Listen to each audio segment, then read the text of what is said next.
लोगों से एक बात बोलनी है, सारे लोग जवान हो आप लोग। जिस दिन आप लोगों ने वर्दी पहनी होगी और जिस दिन आप लोग रिटायर होंगे, चाहे आप 20 साल के हो चाहे 60 साल की उम्र में रिटायर होंगे, आप जवान रहेंगे।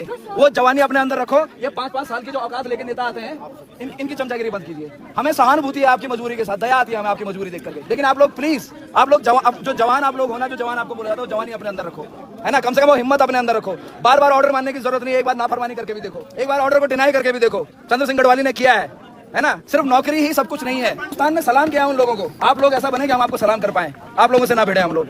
आपकी मजबूरियों पे हमें आप पे दया आती है, ये मत सोचिएगा कि हम डरते हैं इस चीज से। आप पे दया नहीं दिखाना चाहते, हमारे चाहते हैं कि हमारे जवान है तो हमारे जवान जवान बन के रहें।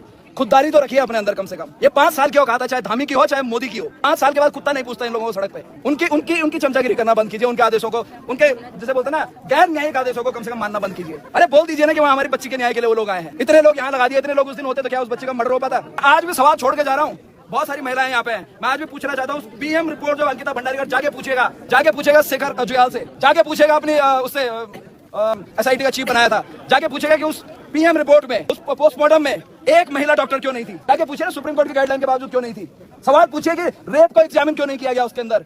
किसने बनाया अंकिता के केस को कमजोर? नेताओं ने नहीं, आप जैसे लोगों ने बनाया है। और आपकी मजबूरी में तरस आता है हमको। सिर्फ बच्चों को पालने की, सिर्फ घर में आपके सैलरी चला जाए, इस मजबूरी में आप लोगों को इतना कमजोर कर दिया है। और मैं तो ये कहता हूँ कि आप लोग कितने सपनों में जीते हो आप लोग, कि इतनी कमजोरी की बात आप लोग हमसे टकराने आ जाते हो कि ये लोग आएंगे इनको रोकेंगे। इसको रोकना नहीं कहते हैं, रोकना उसे कहते हैं जिस दिन इस चीज को आप हमारे दिमाग में यहाँ बिठा दो कि हम तुम्हारे सामने खड़े ना हो पाए, उसको रोकना बोलते हैं। हम रोज टकराएंगे तुमसे, रोज टकराएंगे, और तब तक टकराएंगे जब तक तुम लोग मजबूत ना हो जाओ, तब तक टकराएंगे। हो सकता है मेरी बात किसी को आप में से बुरी लग रही हो, तो मैं कहूँ बुरी लगनी चाहिए। मैं सिर्फ तुम्हें जगाने की बात कर रहा हूँ। हमारी पुलिस अगर ढंग की हो जाए, हमारी पुलिस अपने पास मजाल किसी की छू कर जाए कोई, लेकिन दिक्कत यह है कि आपको ऊपर वाले का हुक्म बजाना है। इसके लिए नहीं, ये पूरी जनता इसके लिए नहीं, आप लोगों के लिए टैक्स भरती है, इस चीज के लिए भरती है कि आप लोग हिम्मत दिखाओ। क्या फर्क है, आप मेरे फौजी में वही ट्रेनिंग उसकी है, वही आपकी है, लेकिन उसको सलाम ठोकते हैं, आपके साथ लोग लड़ते फिरते रहते हैं। क्या फर्क है आप दोनों में? दोनों जवान नहीं है क्या हमारे देश के? दोनों जवान है, लेकिन फर्क ये है, हाथ जोड़ के विनती है आप लोगों से, अपना जमीर जगाइए आप लोग।